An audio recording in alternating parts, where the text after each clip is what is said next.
Headlines brought to you by Chitale बंधू.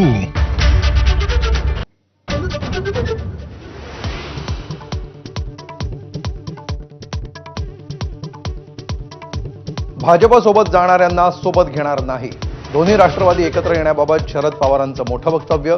संधी साधूपणा करणाऱ्यांना सोबत घेणार नसल्याचं केलं स्पष्ट.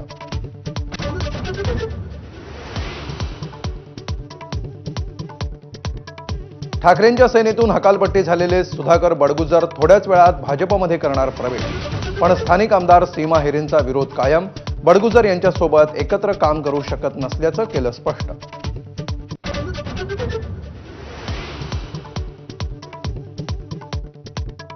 सुधाकर बडगुजरांच्या भाजप प्रवेशाबाबत प्रदेशाध्यक्षच अंधारात. बडगुजरांच्या प्रवेशासंबंधी कल्पना नाही. चंद्रशेखर बावनकुळेंचं स्पष्टीकरण. बडगुजर नाशिकहून मुंबईत दाखल.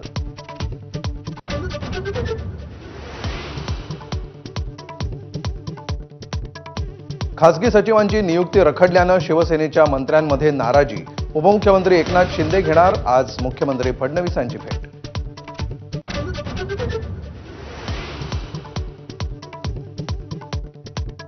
ठाकरे आणि शिंदेंच्या शिवसेनेच्या आज वरळीमध्ये बैठका. वर्धापन दिनाच्या पार्श्वभूमीवर बैठकांना महत्त्व. दोन्ही शिवसेनांच्या बैठक स्थळांमध्ये अवघं 200 मीटरचं अंतर.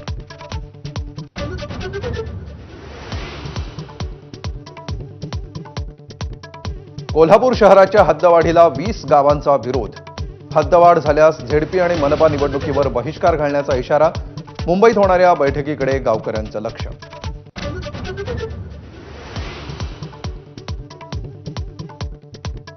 एअर इंडियाच्या विमान अपघातानंतर पहिल्यांदाच अहमदाबादहून लंडनला जाणारं विमानाचं उड्डाण रद्द. दुपारी नियोजित असलेलं उड्डाण तांत्रिक बिघाडामुळे रद्द झाल्याची माहिती.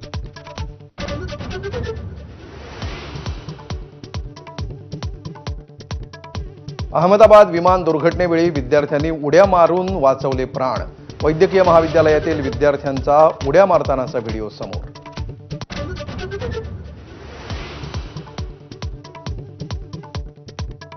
अहमदाबाद विमान दुर्घटनेतील मुख्य पायलट सुमित सभरवाल आणि रायगडच्या मैथिली पाटीलला साश्रू नयनांनी अखेरचा निरोप. तर क्रू मेंबर श्रद्धा धवन यांच्यावर काल रात्री अंत्यसंस्कार.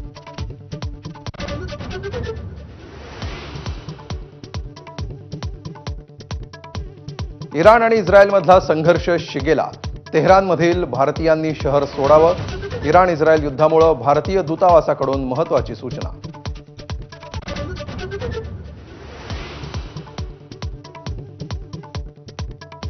इस्रायलची गुप्तचर यंत्रणा मोसादच्या मुख्यालयावर इराणचा क्षेपणास्त्र हल्ला. राजधानी तेल अविववर देखील क्षेपणास्त्रांनी वार.